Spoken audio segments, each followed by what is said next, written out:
Hello everyone. Hello. I'm back in YouTube. Like I see, you can see I changed my YouTube channel. It's about the God worship song. Ano na ako ng mga worship song kasi chinin ko na yung channel ko kasi uh, from November, parang na-healing ako, na-change ako yung parang nahiling ako sa worship song, sa mga salita ng Panginoon. Kaya, change ko lahat yan from last year.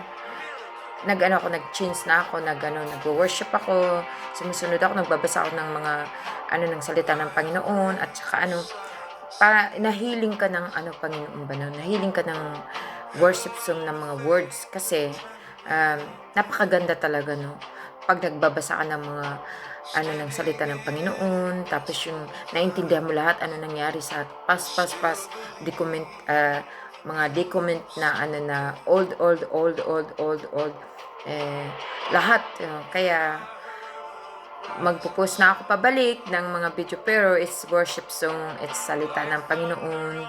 Alam mo, talaga, no, kasi tayo talaga, pag gusto tayo baguhin ng Panginoon, siya na mismo ang gumagawa sa atin, na ibabaguhin ka talaga. Dati kasi ako, alam mo,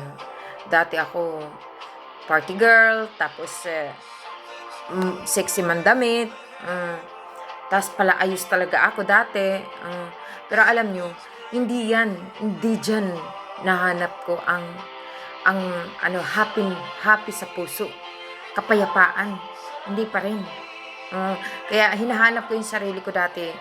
Bakit mayroon na ako, nabibili ko yung gusto ko, tapos yung maano pa rin ang pakiramdam ng life ko. Hindi pa rin siya At saka yung last time na nagkaroon ako ng napakalaking pagsubok sa buhay ko. Nagkaroon ako ng pagsubok sa buhay ko ng 2024.